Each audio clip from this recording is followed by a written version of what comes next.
if we remove the Judeo-Christian values and underpinnings to our society and we get rid of God, we become a what? Friedrich Nietzsche said we become a nihilistic society that was, really what the postmodernists are afraid of. Everything is a power struggle. So that's Soviet Union, Mao in China. Mao rewrote history to emphasize his role as the savior of China, downplayed other figures in the Communist Party's rise during the Cultural Revolution. Mao's Red Guard destroyed historical artifacts, books, monuments that didn't align with his vision of communism. So, we saw some of this a year or two ago when we were tearing down historic statues right, because we wanted to paint maybe these historical figures with a lens that I don't think was fair. It wasn't nuanced. We were going back as bad actors and looking at them like we talked about Christopher Columbus or others in a light that painted them that, through a 21st century light that painted them as evil.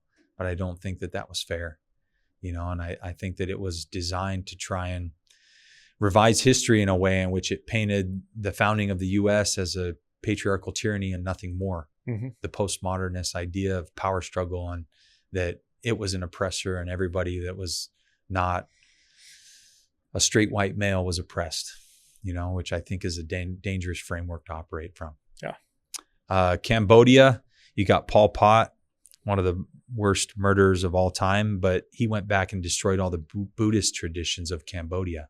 So wiping religion from the state. I think we see that in today's society, right? Wanting to take "In God We Trust" off the dollar, not giving the Pledge of Allegiance. There have been sporting events where they haven't sung the national anthem now. So it's like all of these ideas of removing Western Judeo-Christian values from society, talking about amending the Constitution to remove God and the gift of inalienable rights. And it just seems crazy to me that they're wanting to do that. This all stemmed for me, this talking about this was the change of AD and BC or BC and AD to BCE and CE, which I think is, again, it's a bit of revisionist history. It's trying to whitewash our culture from its Judeo-Christian inception. And I think that that's dangerous because where do we go from there? If we remove the Judeo-Christian values and underpinnings to our society and we get rid of God, we become a what? Friedrich Nietzsche said we become a nihilistic society that was, really what the postmodernists are afraid of. Everything is a power struggle. And, that's really what happened in, Western Europe at that time.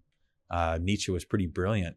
I think he forecasted what was going to happen 100 years before it happened or 60 years before it happened by saying that the death of God would create a vacuum where it becomes just a power struggle. And without the moral framework and, all of those aspects, these men would be able to create revisionist history and just murder by the tens of millions.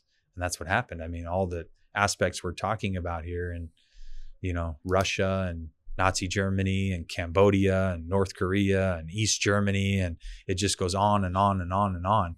And so I think you just have to, if one will delve into that history, they'll realize that this is a dangerous game we're playing right now in the United States.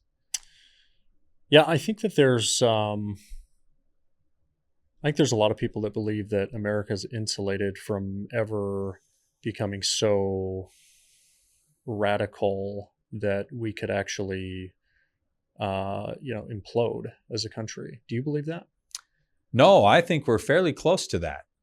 I think that assassination attempts on an elected president would show that we have people that are so at odds right now in our country that they're willing to kill the opposition. That has never been how we functioned in America. We sparred with words. We didn't kill Americans. Oh, what about JFK? Yeah, well, I guess we'll find out if they release the documents. But it's like, yeah, I think that there are some aspects to America that are functioning in that way. But I think one of the main driving factors of that is social media. I think I was watching a Rogan podcast where the guy who was over making sure that the algorithm for Facebook was ethical got fired because he wrote a paper that stated that the algorithm was not functioning ethically it was optimized for maximal engagement, and that was causing polarization and anger. Those were the two most engaging aspects for the algorithm, and that's what it was pushing. Yeah. Well, I don't know anybody who would look at society and say we haven't become more polarized. I think we live in the most polarized society we've ever had. And I think that's dangerous, because when we refuse to see the nuance of the argument and we don't find common ground when we're on opposite sides of an argument, I think what we start to do is dehumanize the other side. I mean, like, you've seen that in some of the language from conservatives to liberals and liberals back to conservatives, right? They just have all sorts of names. I mean, if you want to call Trump Hitler, I mean, come on. That is dehumanizing a person. That's refusing to see the nuance in the argument, you know? Same thing with, I don't know what names people called Kamala, but, you know, I think it's refusing to see the nuance in the argument. If you say, oh, she just slept her way to the top, which was a common argument, it's like, well, I don't think that's necessarily true.